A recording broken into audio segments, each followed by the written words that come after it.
So if you can accept that brilliant concept,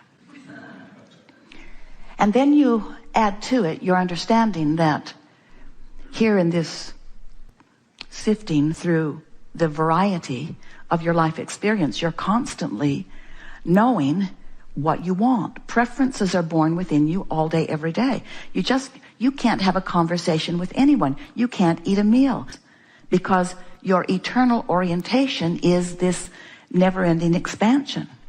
When you accept that you are eternal, that means you've accepted that you are forever. It means that, and that must mean that you have accepted that you are expanding, because you can't stand still. Nothing does.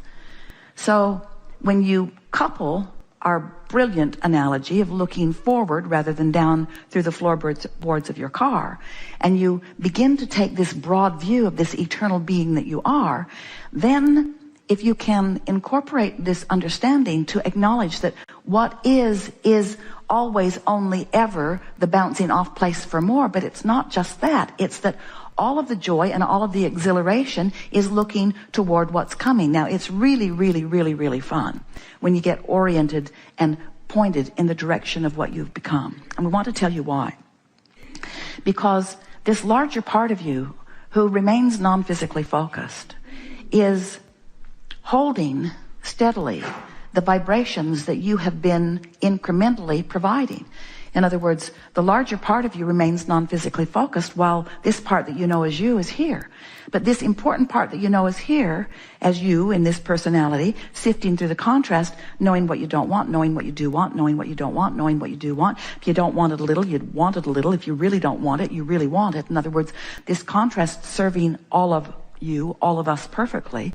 So these desires are moving forward, and the larger part of you is becoming the vibrational essence of that desire, and then projecting that new knowledge, that new understanding, that new, here's the word, beingness, right back to you.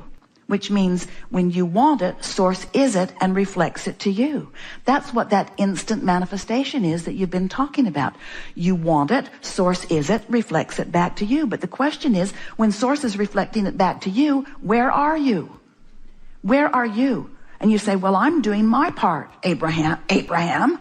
I'm doing the part that I think I was sent here to do. I'm sifting through the contrast. I'm sifting through the contrast. I'm sifting through the contrast. And whoop-de-doo, I launched a rocket and you rode it, but I'm still justifying the rocket. I'm still explaining to everyone why I want that, because I hate this. And we say, that's that thing you do. You get hung up on the contrast. You don't use the contrast in quite the way you intended. You intended to know what you want and then go with the flow of it. And when you go with the flow of what you want, so that you are vibrationally up to speed with the Source within you, now as Source reflects back through you, you're right there in the perfect vibrational stance to receive the fullness of what you have asked for. And now you have instant manifestation. So what do we mean by an instant manifestation? We mean you have instantly adjusted your vibration upward to allow the complete incorporation into what you've asked for, and now your point of attraction matches your desire. And what happens when your point of attraction matches your desire? Everything that comes to you must reflect that vibrational essence. It's law. It has to be. And if it isn't happening that way, it's because of what we just demonstrated to you. You're hung up on explaining why you want that, but you're not a match to the that you want. You're a match to the why you don't want the thing that caused you to launch the thing that you want. That was really good. You're not a match to the what you want. You're a match to the reason that you wanted it. But the reason that you want it is because you don't have it. And when you're a match to the reason that you don't have it, you're a match to the absence of it. And when you're a match to the absence of it, you can't have it. And that's why you don't feel good.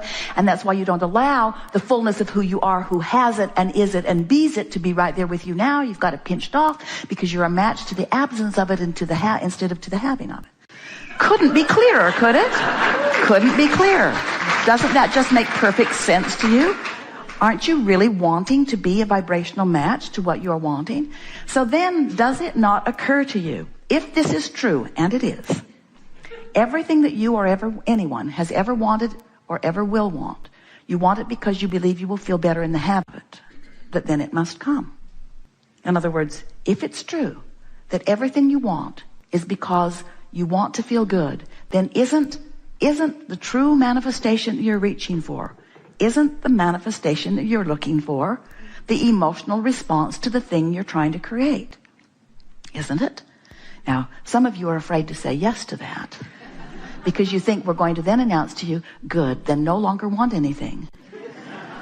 Just be the spiritual beings that you are. And yeah, that's pretty much what we're saying. When you give up the intoxication of the manifestation and you let the conjuring of the emotion be the manifestation that you're looking for, then you have accomplished instant manifestation. And then you say, yeah, but what about the car?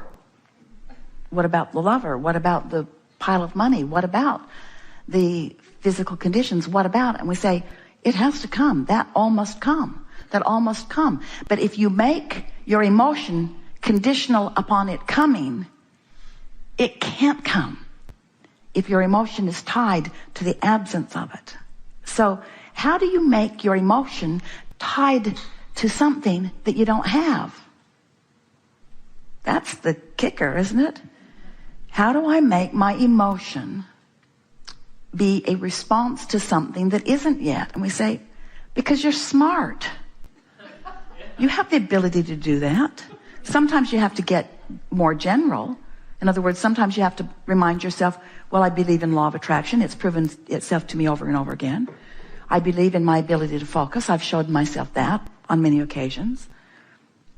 I trust in the universal laws. I've practiced it enough to know. I have enough evidence. I get it that when I'm in a bad mood, things don't go well for me. And when I'm in a good mood, things go better for me. I get it that my mood affects things. And since I've been paying attention to that, I really get that. So even though I am the first to admit that I cannot yet very well control my mood, I am willing to admit that my mood does affect what comes next. Well, that's a general statement, and it's a very powerful first step, isn't it? So when we ask you, and we're going to do it here just because we want to, why do you want what you want? Why do you want what you want? What do you want? What do you want? What do you want? If you meet someone on the street and they say, hello, what do you want? What do you tell them?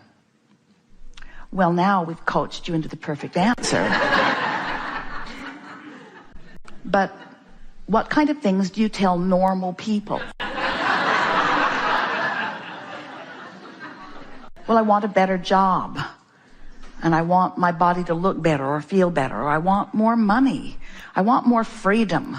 I want to do more fun things. I want to have the freedom to travel. I want a better living environment. I want my, and of course you do say, I want to be happy. But most of the time when you're thinking of manifestations, you're thinking of stuff, aren't you? Or conditions, aren't you? You're thinking of something other than your emotion over which you have complete and immediate control. And we just want to convey to you that if you can leave this gathering accepting personally for yourself that what you really are wanting to be the creator of is the emotion which you have the ability to conjure no matter where you are within 10 minutes, we're not kidding you. And that if you will, in fact, deliberately conjure the good feeling emotion within 10 minutes, whenever anything is out of whack for you, that you will begin to show yourself the power of your point of attraction. And we want to put this to you in a stronger way than we ever have. We want you to show yourself the power of our point of attraction. Our point of attraction. Because you're not in this alone. You weren't alone when you came, and you're not alone now. And you're not alone when you're moving through the contrast, and we're not talking about the other billions of people that you're interacting with or the circumstances and events that are around you. We're talking about the fullness of source energy who is present within you now, who has a powerful point of attraction.